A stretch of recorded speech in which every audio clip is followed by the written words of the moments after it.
Hey, what's going on, everybody, and welcome back to another episode of Baseball Adjacent. My name's Josh. That right there is America's pitching coach, Justin Arth, and we are back after a long winter hiatus to talk some free agent signings because we're about to start ramping up. Pitchers and catchers report next week, I think, or next weekend, something like that. So we are right up on it. And I think we're ready. I think I'm ready, at least, to watch everybody throw bullpens. That excites me greatly, and I'm sure it excites you greatly. Oh, it does. And then you got World Baseball Classic starting March 5th. So baseball's in full swing. Absolutely loving that baseball's back. I've hated the winter that we haven't seen a baseball flying around. It's time to get the real season started. Yeah, it's going to be real interesting. I think it's the time that everybody feels like they're in the best shape of their lives every year, which like it you just can't be in the best shape of your life every year. At some point, you hit a plateau. I'm sorry, 37-year-olds that are still playing Major League Baseball. You're not in as good shape as you were when you were 27. That's I mean, I don't know. I've heard spring training ass is a thing, but I don't maybe you know what maybe they're eating healthier, maybe they feel better. Maybe like a well-balanced breakfast. I know Barry Bonds was in the best shape of his career late. But that feels like a special circumstance certainly. Let's get into this. We have not done one of these in a while, so we have a lot of free agent stuff to get through. So we're going to go through loosely some of the biggest free agent signings. We're definitely going to get through the top 10 in AAV of free agents that have signed this year. That does not include the Scooble arbitration because not a free agent, although still notable. So if you want shout an out opinion on arbitration. that, that was it. So I guess let's start at the top of the list. Kyle Tucker is a Dodger. That felt pretty inevitable to me. I don't know if you Absolutely. had the same sentiment, but it felt that's the way it felt, you know? Yeah, especially with deferred money and the stuff that we all think is going to create an MLB lockout next season. But yeah, Kyle Tucker's a Dodger. The rich get richer, poor get poorer, and it's even a really good organization that can spend money, like the Chicago Cubs getting poor. So, yeah, rich get richer, poor get poorer. Kyle Tucker is now a Dodger. Yeah, it's looking at their World Series roster, as they've just won the World Series. So if you're gonna pick a spot that they needed to add, it was outfield. The outfield there was, I mean, not their strong suit because the rest of their Yep. team was the strong suit, obviously. But there was a hole out there. You felt like if there was a weakness for the Dodgers, it was outfield, and to go along with Otani, another lefty bat, never hurts. I'm interested to see where he hits in that lineup. I think it's interesting. In my mind, he's probably hitting sixth, which I think matches Kyle Tucker's personality a little bit. He doesn't want to be the guy, I think was a report I read right after that signing where he can just come in every day and not have to be like the media sensation of whatever city. Because in LA, he's, I don't like the fourth biggest star probably on that team at best. And you could make an argument that it's lower. So I think it's great for Tucker. I think he's going to enjoy it there, obviously. But I also think it's good for the Dodgers because they add a needed piece in the outfield because that was not a strong suit for them last year. Yeah, that outfield was really tough to watch at times last year. And now you take Pajes, who was fairly decent at times, Teoscar Hernandez, who was not very good last year, but then started to pick it up towards the playoffs. I mean, hey, Otani can still maybe play the outfield. I know he's never going to, he's a DH. But now you're putting outfield pieces together now where you're like, okay, this is actually an outfield that can go win a World Series. But wait, they won a World Series last year. So, Yep. yeah, I mean, it's weird to say that the Dodgers had to get better somewhere, but they definitely upgraded massively with Kyle Tucker, and that outfield actually looks pretty good now. Yeah, I agree. I mean, there's not a whole lot else to say. It is just kind of an embarrassment of riches for the Dodgers at this point. But you know what? It's a good move. You can't hate. I guess. It's deferred money and maybe you can hate on that. I don't know. If you're a Dodgers fan, like if you're a baseball fan, this is what you want your team to be doing. Is just go out and sign the best players every offseason. It's like an MLB The Show franchise. Uh, Yeah. but that's where we're at. Let's skip down a little bit and let's segue into Bregman going to the Cubs because that was Tucker's last team. And it was interesting to me that it never really felt like momentum for the Cubs re-offering Tucker happened. Like it kind of felt like it was one and done the entire year and there was no noise of like an extension or anything. I don't know if it's a bad fit or whatever Tucker is. Obviously he lands on the Dodgers, but it feels a lot like for the Cubs, Bregman is kind of their fix or answer to not bringing back Tucker, is reallocating that money for a third baseman.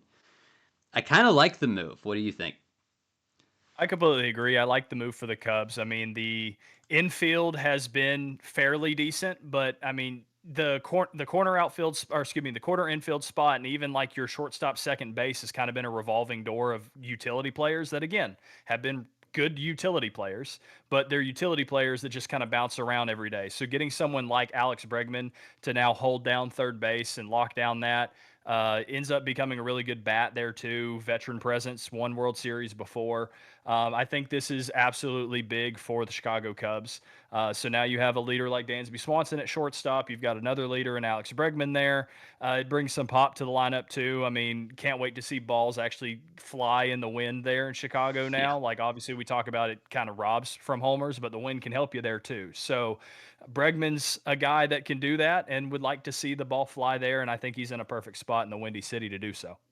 Yeah, it's Boston talked a lot about how pivotal he was in their clubhouse Yeah. uh, for the young guys. I mean, Roman Anthony talked about it at length during last season. So I think it'll be good for him to be out there for some of the younger guys. I'll cite like PCA.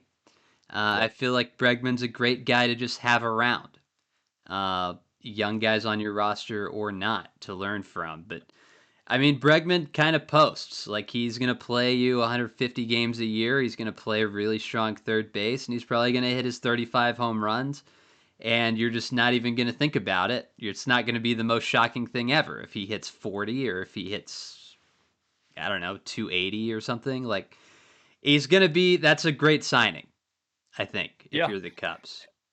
And you're also getting an underrated Gold Glove caliber third baseman too, which is what they haven't had at third base in a while. So what you're going to get defensive in terms of defensive war is massive there too. I mean, now you'd have a Gold Glove caliber left side of the infield. I mean, that's some great stuff to have too, and both of those guys can mash the ball a little bit too. Yeah, the infield out there, it's sneaky good, but maybe we'll save that for like a Cubs episode in the off season. But Dansby and Dansby and Bregman out there, you better not hit a ground ball in Chicago. And also with PCA in the outfield, maybe you don't hit fly balls either. So No, that dude's got range. yeah, it's crazy. The Cubs, I think they're in a great spot, man. I really do. Let's go on to another, in theory, third base signing up in Queens. It's Bo Bichette is now a Met. The Mets went the route this offseason of just signing 800 second basemen, which I respect the hustle. Usually you want shortstops, but the Mets were like, second base is the move. There's a video somewhere of me talking about this, but Justin, why don't you give the people your opinion? Well, as the resident Braves fan on this channel, I'm not a big massive fan of it. It's not necessarily that I hate Bo Bichette. I do think offensively he's a great addition to this New York Mets offense. I mean, the offense, especially when you see what the Mets did late, because they were kind of late movers in the offseason, but once they started moving, they started signing everybody for cash. I think they are one of the better off seasons in all of baseball now. But it's just the question mark I have with Bo Bichette is the defensive side of his game playing third base. You look at the defense overall in that entire infield, you've got guys that can mash. But you don't really trust Jorge Polanco at first base. Marcus Simeon's still decent. or I mean, the thing he's going to be good at is being a defensive second baseman Yeah. with the age hitting him. I mean, Francisco Lindor is a good defensive shortstop, but he's not a defensive first shortstop. He's an offensive first shortstop. So then you get Bo Bichette, who's the worst shortstop in all of baseball defensively, according to metrics. And now you're throwing him over in third base, where arm strength was already a question at short. Arm strength's now an even bigger question at third base. So I understand why you get him because that bat plays and it's going to be a massive bat in Queens, but it's not necessarily going to be, I think, a big move defensively that can help them win ball games. Like this, I hate saying it this early on in a season, but this feels like you're setting up to Met again. Like you might mash in the summer and then you might fall apart because defense doesn't win you games if the pitching isn't as lights out as it was the season before. Yeah, I'll say two things. One, it helps the lineup significantly. They needed a bat. Absolutely. There was a period of time where Tucker was in the equation for them. I didn't love that because it's like Juan Soto, but again, and one of them is going to have to play DH at some point before the end of what would have been that deal, likely. And then they didn't bring back Alonso, who we'll talk about in a minute. So they needed the offense, and I think Bichette for the price point is going to provide that. Now the defense is absolutely a legitimate concern, but like the whole team defensively is a legitimate concern right now. Like outside of Lindor and Semien up the middle, it's not awesome out there. Uh, I don't know. Last year the fielding really got him. Like Vientos at third didn't really work. Beatty at third at the end, like it was costing them games. So I don't know. I would like to think that Bichette will be better than Vientos, because Vientos is just like he didn't know where he was on the field or like what to do with the ball when it was hit to him. So I would like to think that a former shortstop in Bichette would have a better feel of what's happening, even if the numbers don't say so. Like it'll be less mental errors and more that was a bad throw type of thing, which I think I can live with. But yeah, I don't know. The fielding and the pitching, man, for the Mets, it's a concern for me for sure. If you're a Mets fan, yeah, it's tough. It's tough. Let's keep it, I guess, Mets adjacent. See what I did there, people. Like and subscribe for that segue. Alonso left the Mets and he wound up in Baltimore, which is interesting. Baltimore has had a really interesting offseason, which, again, maybe that's a Baltimore episode here in a week or two, but let us let's start. Justin, what do you think? I mean, I think for a team that did not live up to expectations like the Baltimore Orioles did last year, this was something that you absolutely needed to have. I mean, Pete Alonso is obviously somebody that can mash a baseball. He's not the worst defensive first baseman in the world. He's not great either, but again, like anything's better than what they had rolling over there at first base when they had Ryan O'Hearn over there. That was really just a glorified DH playing first base. So you needed somebody to upgrade this lineup, and he becomes a veteran presence too for guys like Adley Rutschman, who's still fairly young.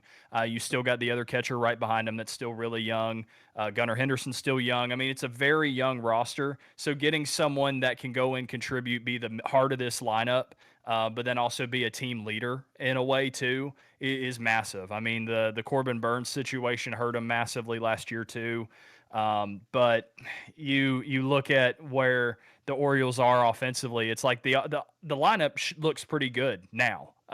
You've got mashers now. So offensively, can these guys get back to where they were in 2024 as opposed to how they regressed due to injuries or just due to regression in 2025? So if they can do that, they were a really good baseball team for 2 years in a row in 23 and 24. So Pete Alonso, I think, just makes that offense better and gives them a little more validity, which is something that they needed after a step back in 2025.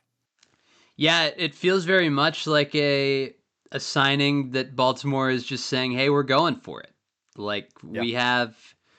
you have a limited amount of time with guys like Gunnar Henderson that are in their prime, and so you want to build around that. They traded Grayson Rodriguez for Ward, Yep. So that adds, another 30 home runs. They've added pop, which I think they needed. The lineup 1 through 9, and I'll have it on the screen here, looks pretty gnarly, honestly. There's not really a break in it, and you could not say that last year. You kind of could look and see and be like, okay, at least, 7 through 9, it's fine. If we can just get to the 7 hole, the inning ends, essentially. But now it feels significantly less that way. I like it a lot. I'm a little shocked he didn't wind up in back playing for the Mets. I feel like both of them were over each other. It was kind of like a toxic situationship type of thing was the vibe I was getting. But of all the teams I thought he was going to land on, Baltimore was not one of them. I'm interested to see my last Alonso point, how the like deeper wall affects the home run number for him. Yeah, He'll that is. still get his right. He's still going to be like a 40 home run guy, but I would wonder at like a different park, say like a Cubs or like a Boston, if he could have gotten that number a little closer to 50. Yeah, well, the other good thing is you still play a good number of games in Boston and you play a good number of games in Yankee Stadium in that Yeah, division. So maybe that's how you make up for the 1 or 2 home runs you're probably now missing with the deep porch. yeah, yeah. It's I don't know. It'll be interesting. That is one of my things that I'm interested to see how it shakes out. Is Alonso's home run number? At the end of the year, after it's all said and done, as we're headed into the playoffs, what does that number wind up being? Speaking of Yankees, let's go to Cody Bellinger. He remains a Yankee. That's a re-signing. Feels good.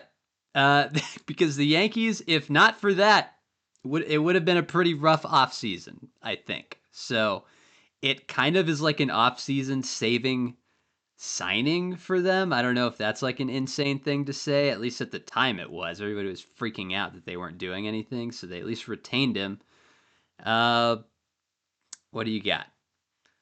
Yeah, I mean Cody Bellinger back. It continues to extend the lineup a little bit. I mean, he had a decent year in New York last year. To get him back for 5 more years is pretty good. I mean, now you've got another running mate with Aaron Judge because the last thing we need is Judge and Stanton being the only two people outside of then maybe Jazz Chisholm in this entire lineup. So Yeah. we don't need Judge carrying teams in New York. So Cody Bellinger continues to give some help. I mean, you still got Trent Grisham down there for a 1 year, $22 million deal with the qualifying offer too. So you got help, and hopefully he continues to mash. I mean, it's the minor league, or not the minor league, the little league stadium up there in the Bronx. So he will mash.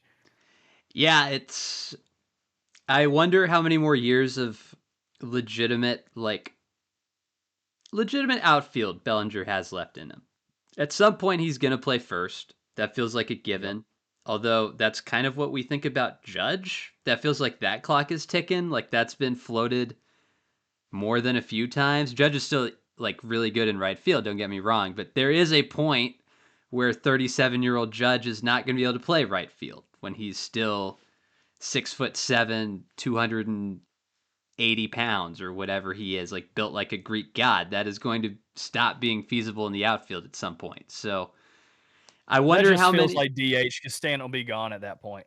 Yeah, I do. I wonder how many years left in the outfield of like good outfield defense Bellinger has, good range defense he has. I'm not saying it's close, but I wonder if what 5 year deal. I do wonder by like year 4 what that visually looks like for everybody. Because if you don't bring back Grisham next year, Bellinger's probably the center fielder unless you go out and sign somebody or Dominguez works out or whatever that looks like. But I don't know. It's not a big concern right now, but it would be something to look at, in 2030 or whatever. And this isn't to make it a Yankees talk, but Jazz Chisholm has played before. Jazz could Yeah, convert again. yeah, yeah. Big converter there, Jazz Chisholm. Um, we're gonna stick. We'll talk about the pitchers here in a minute, but let's stick with the boppers as we're just flying along. Schwarber He's a Philadelphia Philly. He just re-signs again. It felt like if this didn't happen, if Philly was going to implode upon itself, specifically the fan base, because it wasn't a spectacular offseason.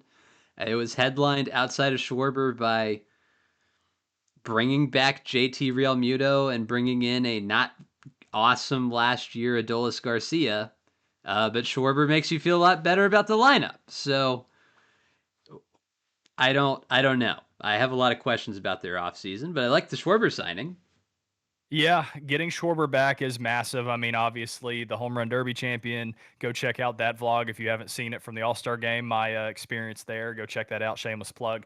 But I mean, Kyle Schwarber had an MVP type season last year. Obviously, didn't win the MVP with Shohei Ohtani, but had an MVP caliber season. One of the only other DH only guys to do what he's doing at the level that he's doing it. But because of the age, that kind of became the question mark of like, if not the Phillies, where? And it Yeah. was looking like his market was Pittsburgh and Cincinnati, and Mm-hmm. then maybe even Baltimore. So you're looking at the mid to lower market teams wanting to get him for 15 to 20 million a year. So it was kind of inevitable that Philadelphia would get him back. But they've got him back. The leadoff hitter is there. Obviously, he can kind of float around, but I think he's typically best as a leadoff hitter. So the leadoff hitter is back in Philadelphia, and that extends that lineup. But again, the question with the Phillies is this team's good, but they're old. And can they compete for one more year? I mean, they're going to be good on paper, but can they continue to do this for 162 games for a year or two more, or is this window closing? Yeah, it kind of feels like it's coming a little bit. It feels like that window or that door is closing quick, at least with Yeah, I this mean, current core. you just look offensively, and most of their guys are in their mid 30s right now. And then that's not even to bring up the whole starting pitching thing because Ranger Suarez is gone, and you got Wheeler coming back from thoracic outlet syndrome surgery. And that's not a very successful recovery typically for pitchers. So, yeah, a lot of question marks there in Philadelphia. And as a Braves fan, I like having my semi young core still intact for another year or two. Yeah, I mean, not to turn this into Phillies adjacent, but the pitching, I mean, you got Christopher Sanchez, right? But Nola wasn't very Yeah. good last year. Wheeler's coming back from injury. It gets bleak quick. You're relying on some guys that haven't been so good in the past, potentially. So I don't know. We'll see. We'll see what happens here, Phillies fans. I'm rooting for you, ish. Justin's not at all. So just remember that when You're you a send partial threats Mets our fan. way. What are you talking about? Remember that when you send your death threats in the comment section. It's oh, wrong way. It's that guy. And I uh will continue to say the city of Philadelphia, worst city in America. Hit me in the comments.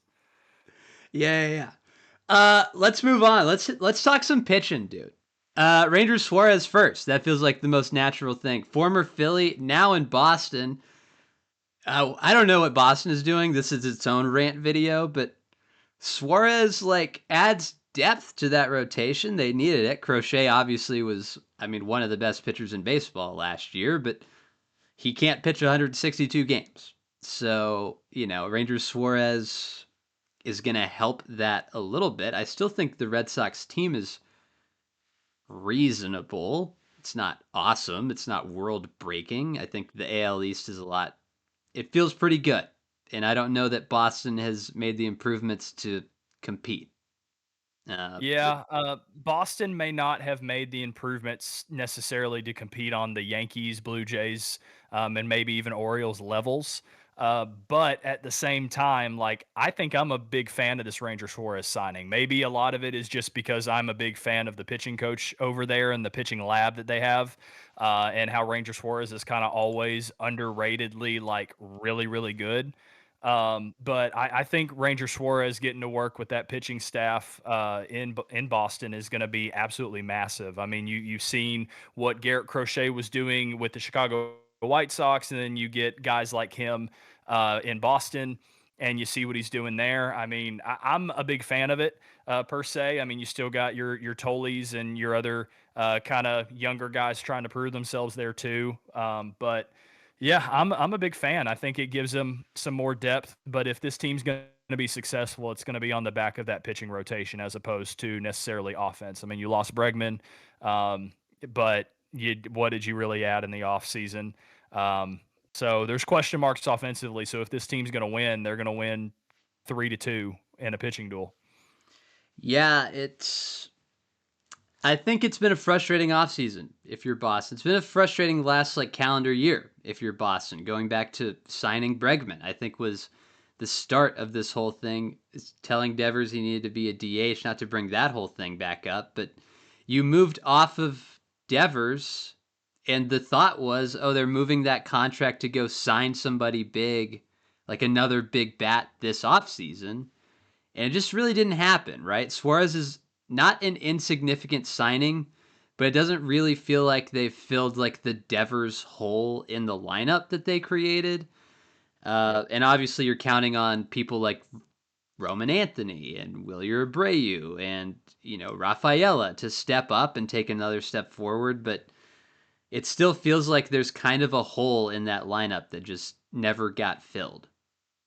Yeah, well, I'll change my overall opinion about this Boston offense if the New England Patriots win the Super Bowl on Sunday. Because if they win the Super Bowl on Sunday, we all know about what happens in the sports world when someone wins a championship. So right now, kind of not high on the Boston Red Sox, but after Sunday, maybe I am.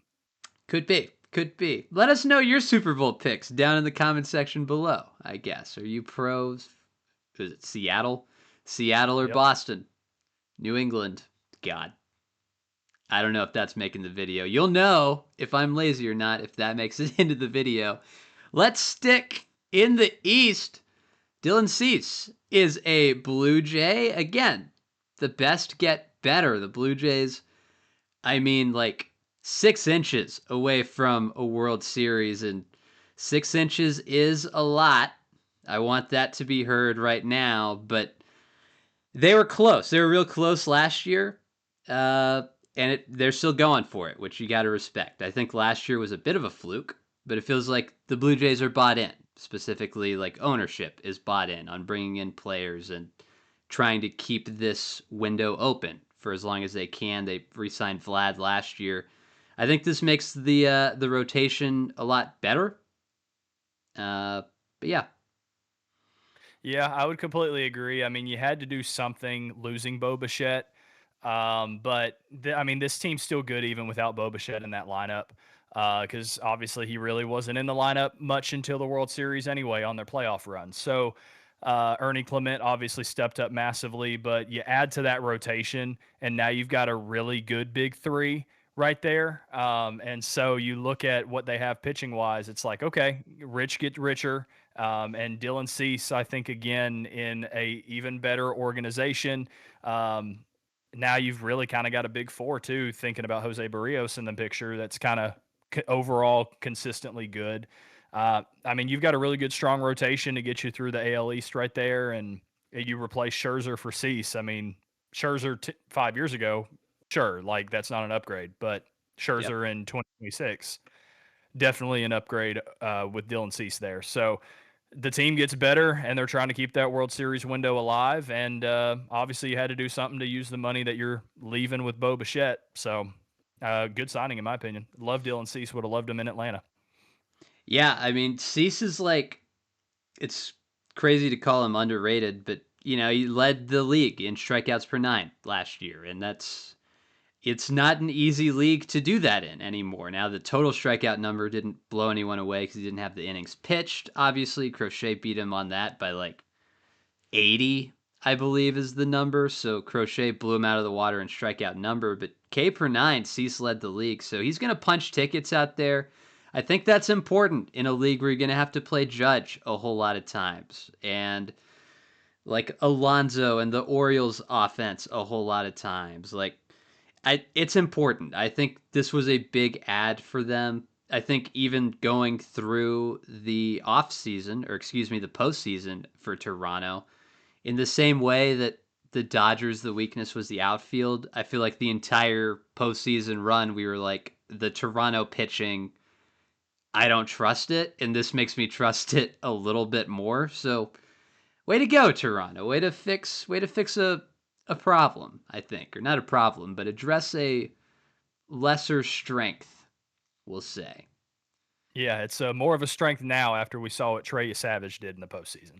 Yeah. Uh let's go King to the Padres. They bring him back. The Padres are like in a weird spot for me because they're good, but also they're behind the Dodgers, and it feels like the Giants have gotten better. Like it's an odd, they're just like in an odd space in the baseball world. It feels like they've kind of been there for a minute. Like it kind of feels like, and this is no shade at the Padres or Padres fans, but no matter what they do, it's the Always little second, brother. yeah, it's the second place team at best for at least a while.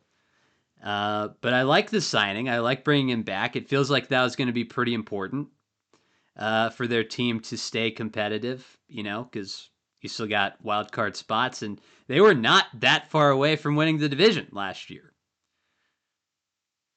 Yeah, I mean, San Diego and their offseason questions me a little bit because obviously they needed to keep either one of King or Cease because you knew they weren't going to keep both with kind of the money issues they're starting to kind of run into now with the owner situation that's been well documented and everything there. But I think they're doing a really good job at trying to stay number two team in the NL West. I mean, the team clicks overall. They're a fun team to watch. They're a fairly young team still, even though Manny Machado is getting up there in years.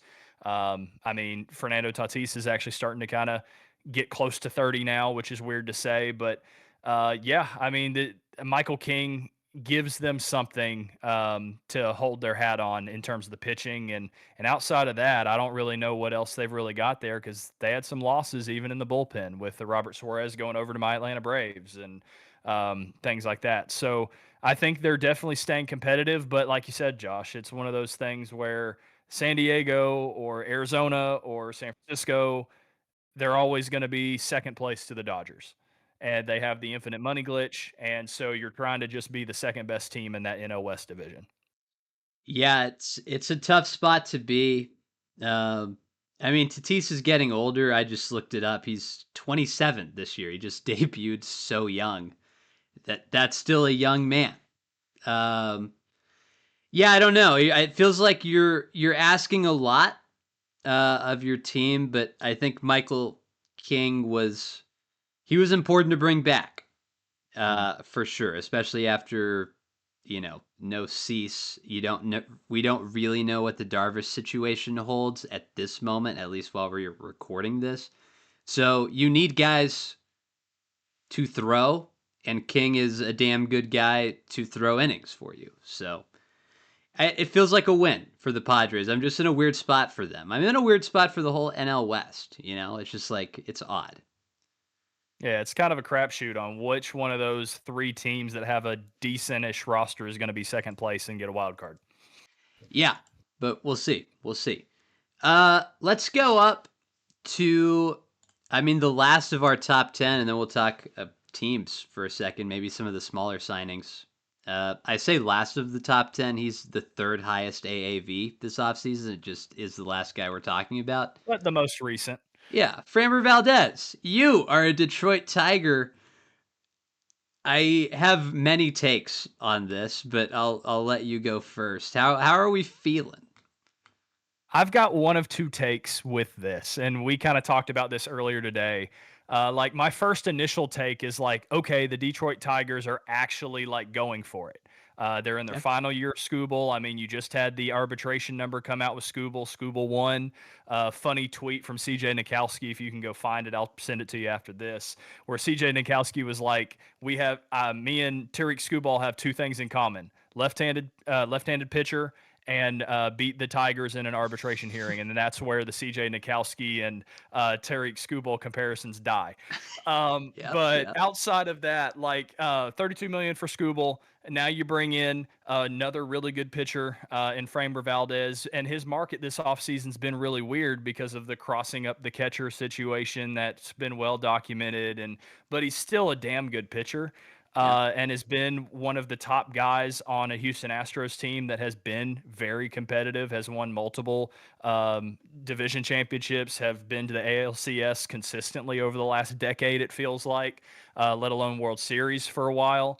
So definitely a great pitcher in to bring into Detroit to keep them competitive. Now, where you kind of changed my mind a little bit today from my first gut reaction was yeah, this also kind of like shows that in the last year of Tariq Skubal's contract, like Skubal might not really be here. Like this might be if you're teetering at the wild card spots that you can still maybe get in without Skubal, or you're just not having the season that you need. Skubal's now expendable because now you've got a pitcher that's maybe a slight tier below him, but still very high tier of an ace pitcher. Um, Locked in for now 3 years, you can go get a haul and now try to extend your window by getting maybe a major league piece or two or top level prospect, even though he's a $32 million rental.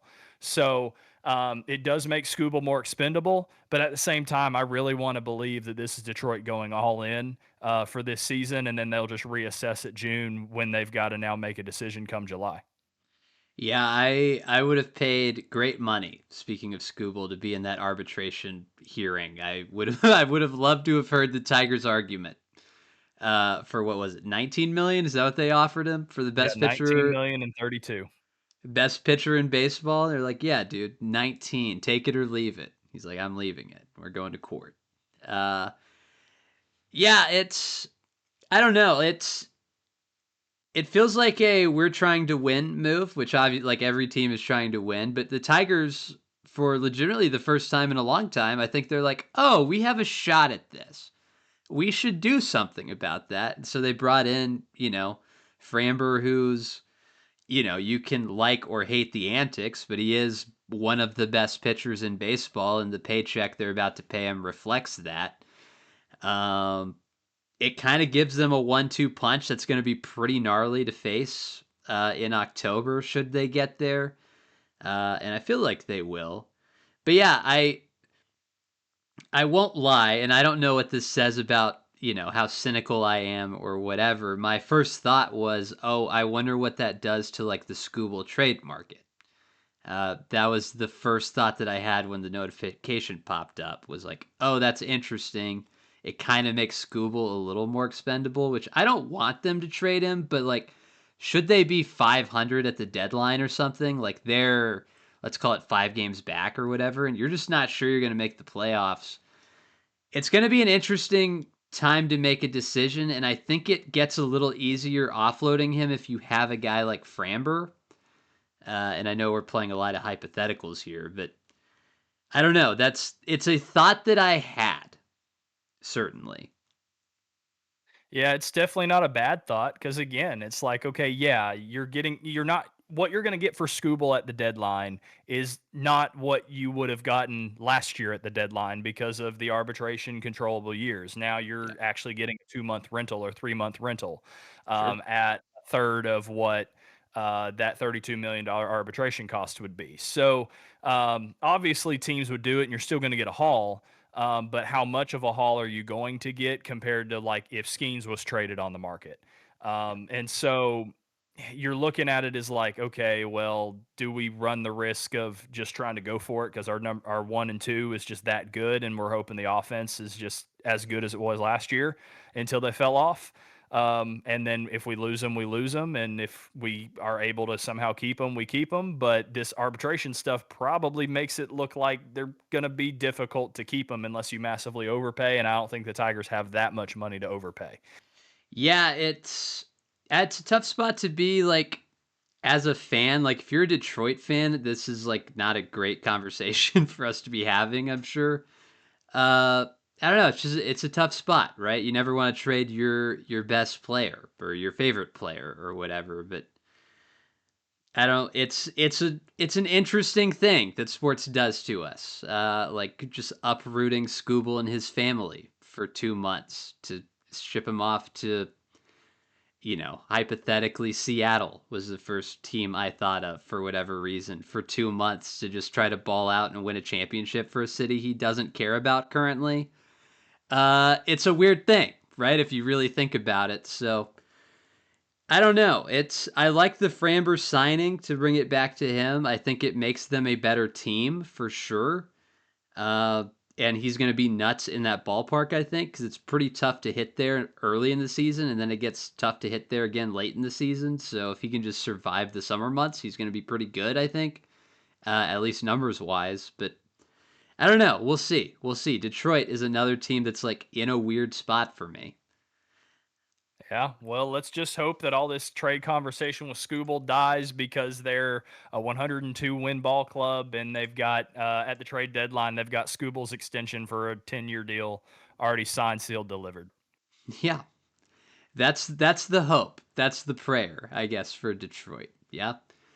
You know what? We got a few minutes left. Let's go through. Why don't you rapid fire? You have a list in front of you. Why don't you rapid fire a few that catch your eye?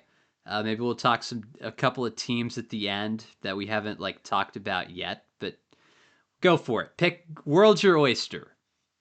Well, the easiest one to start off with is again going back to where we started with the Dodgers. The Dodgers' other biggest issue was the bullpen, Sure. and they've now got Edwin Diaz. So Edwin Diaz is now a Dodger, leaving the Mets. Again, talking about the Mets offseason that got kicked off late. Yep. And then you've obviously got your qualifying offer guys that have signed. So Trent Grisham back to the Yankees, Gleyber Torres back to the Tigers, Shota Imanaga back to the Cubs. All I think are going to be good for their organizations. They were good there last year. So it brings stability to those organizations in the roles that they have. Hassan Kim back to the Braves, but is not back to the Braves because then he slips on ice. Cue the ring camera footage if we can ever find it of him slipping on ice, broken hand or broken wrist, whatever it is. He's out 4 to 6 months. And that answered the shortstop situation for us and then didn't. But then again, we also got Mauricio Dubon in a trade from the Houston Astros. So Mauricio Dubon, you now have the keys of the shortstop, my man.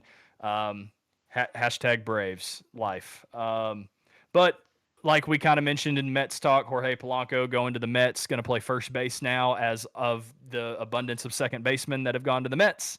Merrill Kelly leaving the Texas Rangers, going back to the Arizona Diamondbacks, Yep. I think is fairly notable. 2 years, $40 million. So shout out Merrill Kelly getting a bag for being a sub-average pitcher.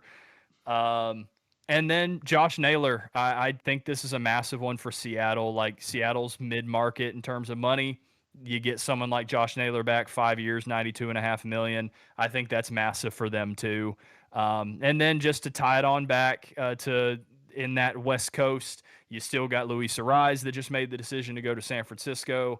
That one questions me a little bit. Like, what is Buster Posey? What is Buster Posey doing as the general manager here in San Francisco? I mean, the team isn't necessarily bad, but I don't really get the philosophy of this team right now. But and again, Luis Ariz has this weird market where he only hits for contact and only hits for average and does nothing else. Doesn't play defense, can't run, can't hit a homer to save his life. So it's going to be a weird market. Staying in that weird market, Eugenio Suarez is back to being a Cincinnati Red, Yep. and again, weird market for him too. I mean, he hits homers, and that's about it. So what do you really want out of that? And then one of the more underrated signings this offseason, I do think, is Robert Suarez leaving the San Diego Padres, coming to the Atlanta Braves. Raisel Iglesias coming back too, so the Braves now have a 1-2 punch. Iglesias is going to start off as the closer, but Robert Suarez is going to be a definite lockdown eighth inning guy with Joe Jimenez still probably going to be out another year. So the Braves bullpen, I think, necessarily wasn't horrible in 2025, but definitely needed some upgrading. They got some upgrading there. And now, whether it's Suarez is your ninth inning guy or Iglesias as your ninth inning guy, I think you have a co-closer situation where you just kind of ride the hot hand and give Iglesias his last year here, and then Robert Suarez takes over after that as you just play the hot hand this year, and then Suarez takes over. So Yeah. that's kind of the quick rundown of a lot of big Major League Baseball news and signings, and there's still some guys out on the market a couple days before spring training starts. So we might need to go in and make another one of these in a couple days once everybody lands. But Yep.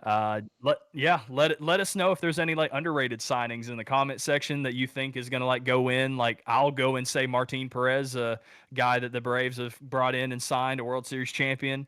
Another lefty in the starting rotation, but I'm biased as a Braves fan, so of course I'm going to look at someone Sure. like that in the margins and be like, he's going to be great.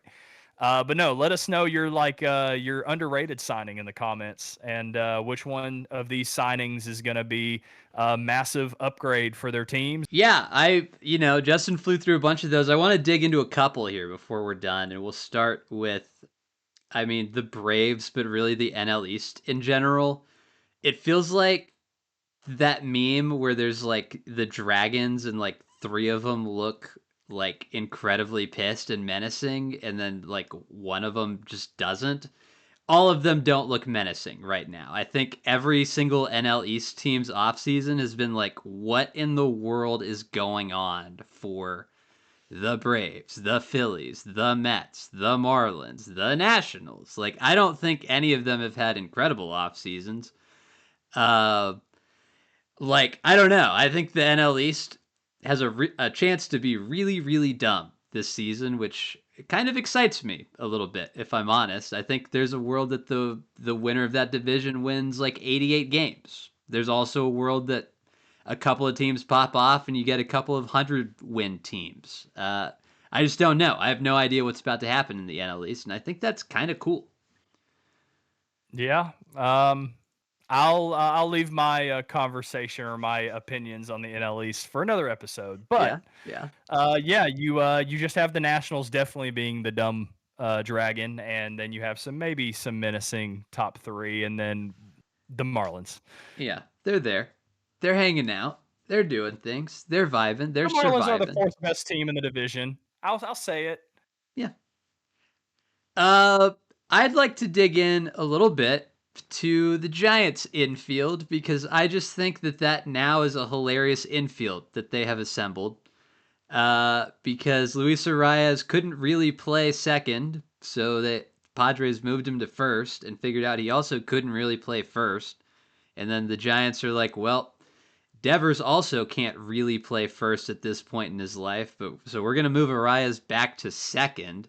So now like the defense is like I don't know how to like properly weight how important defense is. Obviously it is important, but if you mash you can like overcome it to some degree.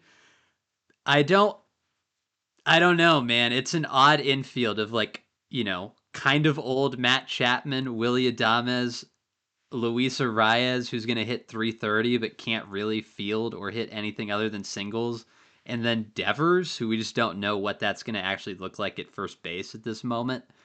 Uh, it's an odd infield, man. That is my takeaway. That's my underrated signing. I think that has a shot to be like a really good team in San Francisco. But man, it's odd looking at that roster and just being like, how is all this going to work? How are all the pieces going to fit together behind Logan Webb on the mound, like trying to get ground balls with the power sinker, and you're like, I just pray to God they don't hit it to the right side of the infield. Like, I don't know. It feels like an odd design choice there by Buster Posey, as you so eloquently said earlier. Absolutely. Yeah, it just it's questioning just because again, like what we talked about with the New York Mets, it's just defensively, can this team hold up for 162 games? And actually like how many games you're going to lose because of the defense is like the real question here.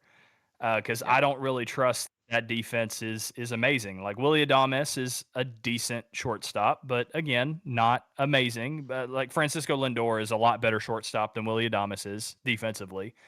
Matt Chapman still a Gold Glove caliber third baseman, but he's old now. So what type of regression do you see there with athleticism and the jumps and the arm? And then, as you so eloquently mentioned, is like Luis Ariz can't play defense. Like, Yeah. so, and then either really can Rafael Devers. The hope is that Rafael Devers continues to learn. But it's just it's tough. So you're really going to have Adamas, Chapman, and Devers really mash, and a Luis Arise to smack a single or walk and get on base for those mashing balls going into McCovey Cove or into Triples Alley and things like that for you to be able to win games maybe 5-2 with Logan Webb on the mound, and then you're hoping you're winning 8-5 or something like that in the other games. Just because, I mean, defensively, you're probably giving up a run or two a game just because of defense. Yeah, it's I don't know. It's going to be real interesting. I mean, they're going to be fun, I think. 'Cause you still got like Ramos had a reasonable year in the outfield out there. Kim looked okay. Like the team is going to be fine. It's just the infield defense worries me a little bit. Yeah. Because I have seen that screw over players or teams, excuse me, more times than I care to admit over the last, 20 something years that I've been watching baseball. Let's end Yeah. here with a couple of deep cut teams. We're gonna test the ball knowledge here a little bit because we're going out to Chicago. We're gonna do some White Sox talk for just like a minute. They brought in Murakami, who was like kind of the prized possession of like the offseason posting from Japan. Nobody knew what that was gonna be. Then it was like, he can't hit velocity, so now maybe no one's going to sign him. But then the White Sox signed him for a couple of years. I actually think that's a really good spot for him to land because there's not going to be a whole lot of pressure. It's not like he's landing in a Boston, as an example, and suddenly they're asking him to be the guy and lead them to a World Series right away. I don't think that's really the expectation for the White Sox. But I think it's a great landing spot for him. A young guy trying to get used to America. It's still baseball, but it's a little different. Like the velos kind of tick up a little bit. I think that's a good signing. Yeah, I would completely agree. I think it's a good signing for the Chicago White Sox because, again, the pressure is off of him in general. But at the same time, the White Sox aren't expected to win many games. And so if he kind of takes his lumps and working to see velocity and just kind of ends up being like a 212 hitter or something like that this year, he's still got extra years on the back end of that. And he's still really young to where if you take that, and you actually mold yourself into a star, now you've got somebody that Chicago can not necessarily hold their hat on because it's only a 3-year deal, where he'll make bank with the Dodgers or the Yankees or some other team there, the Mets or whatever that'll offer him a bag at that point. But I mean, the White Sox would actually legitimately have somebody outside of Luis Robert that has not been a player since like they had any postseason aspirations kind of thing. Like it's actually good to see a talented player like that in Chicago with the White Sox and potentially a building piece if they play it the right way. Yeah, it'll be interesting. Luis Robert, of course, notably turned into Luis Angel Acuna this offseason. Yes. The White Sox kind of have like a sneaky offseason going. Sir Anthony Dominguez is out there. I don't know if you read his quote. I'll try Yep. to find it and post it on the screen, but it was something like he's made it to the World Series twice and hasn't won it, so he's excited to finish the job this year with the White Sox, which I love the optimism there, Sir Anthony, you know? Out out optimism.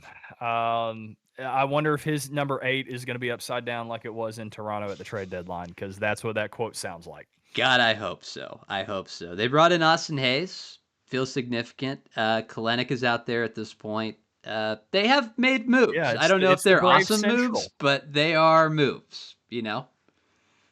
Angels were Braves West. White Sox are Braves Central. Yep. Yep. Easy for franchise selection for me. Last team here, because these are teams we don't get to talk about a lot, and they've done semi-notable things, so we're going to talk about them. We're ending with the Pirates, because of course we are. That's how all the viewers thought we were ending the video when we said top 10 free agent signings. But they bring in two guys. One of them via trade, and that was Brandon Lau, Brandon Loe. You tell me, comment section. But brought him in via trade from Tampa. And then Ryan O'Hearn is here as well. So again, you have Paul Skeens for a limited amount of time while he's cheap, and you got to go for it while he's still here. That's my take on those two things. Yeah, you would know more about the Pirates because of your Pirates franchise from this last year's MLB The Show. So go shout out that one too. So go check Yeah, out that one. But no, I mean I do. I've always been a big fan of both Brandon Lau and Ryan O'Hearn, and so obviously they're like the perfect like mid market or small market like star players, I guess you could call them, because they're going to be good baseball players, but at value.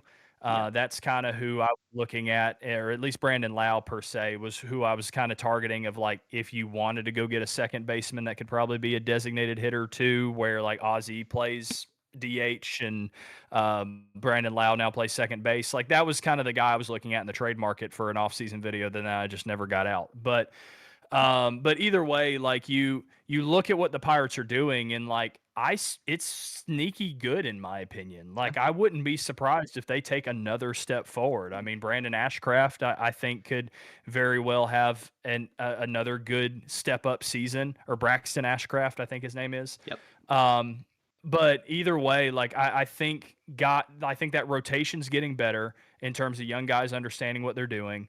And they've been able to develop pitching in Pittsburgh anyway. You still have Paul Skeens controllable for what 2 or 3 more years, I think 3. yeah, And then now you're adding to the offense. I mean, it's not Josh Bell at first base anymore, so it's like okay. And then Andrew McCutcheon's still hanging around, but yeah, I mean, I think this is the best offseason you could have probably hoped for outside of maybe getting a Kyle Schwarber type player if you're the Pirates. Like I'm excited for what the Pirates have going because yeah, will they make the postseason? Probably not, but they're at least putting themselves in the conversation now. Where the Cincinnati Reds didn't get overly better, the yeah, Cubs got better, but how much better did they get? And then the Brewers even got worse trading Freddie Peralta away. So yeah. it's at least putting yourself in the conversation. Yeah, and with the expanded playoffs, I mean, we kind of clown it because it's like a 3-game wild card series and it's kind of a crapshoot. Like I understand that, but the last playoff team last year was 83 games. They Yeah. were what 2 games above 500 is what that winds up being at the end of the season. Uh, that doesn't feel that unattainable. Like if they overachieve a little bit and then they're in a position to add it won't be him, but like an Eugenio Suarez kind of bat. Thinking back to that move by Seattle, to kind of put them in that like 85 win window. Uh, I don't know. It doesn't feel like it's that far away. I'm with you. I don't know that they make the playoffs, but it feels more attainable right now than it did at the beginning of the offseason, for sure, for Pittsburgh. I think with the pitching and adding those guys, I don't know. Like O'Neill Cruz is working with Kevin Kiermaier. I don't know how much stock I put in that's going to fix him, but it's a cool thing to write about, talk about. So awesome. But Yeah, multiple Gold Glove caliber center fielder working with O'Neill Cruz. yeah, it can't make it worse. That's my. That's Yeah, I my. mean, and then we still forget Brian Reynolds is still hanging out over there in center field too. I mean, he's been a talent before. He's got the contract there. I mean, he's got to pop off again, but they've got pieces. I Yeah. like what they have, but I just don't think it's enough still. Yeah, it'll be interesting. It'll be interesting to see where that winds up, where that's at in say June, like at the All-Star break. Because we're gonna have the Mitch Keller trade talk thing again this entire season, like we did last year, and he just never got moved because that was supposed to happen. Um, yeah, I don't know. I don't know. Pittsburgh is a big wild card for me, but I love the offseason they've had. Absolutely, I agree. I love it. I guess if you've made it to the end of this episode, first of all, how? But second of all, thank you. And send this to a friend or something, or an enemy. We don't discriminate. Because we're going to try to get to let's say 500 subs by the end of the season. That feels like a pretty attainable goal. Justin, give us a player to comment if they made it, oh gosh, like an hour in. Man, okay. Well, since we're sticking with my Braves and it's a funny offseason thing, comment Hassan Kim. Rest in peace, Hassan Kim. Rest in peace, Hassan Kim's wrist. Hashtag Hassan Kim's wrist in the comments, and you'll get pinned. RIP. RIP Hassan Kim. Hey, the World Baseball Classic is coming up. I think we're going to talk about that some at some point in our lives. 1 month from today. Yeah. It'll be Of fun. recording. That's one of my favorite times of baseball is getting to wake up at 3 in the morning and watch Chinese Taipei try to take down Australia or something. Yeah, and going through MLB Network earlier, looking at some of the random like Dane Dunning on Team Korea, like Oh yeah, that's that kind real. of stuff Maybe we'll do a countdown of throws like me off. the 10 oddest WBC placements. Jazz Chisholm is That's one of the next British. shorts. Go run up the light count. Yeah. Jazz Chisholm is British. That's lit. Something I didn't know that he was. Uh, Throw up the non-British announcement for whoever it was who got it. Aroldis Chapman, not British. Turns out. Yeah. So, yeah, I don't know. That could be a video. That could be a video. But yeah, thank you guys for watching. Like and subscribe. If I don't end it now, we're going to be doing this for another hour. So, we will catch y'all in the next one. So, take it easy.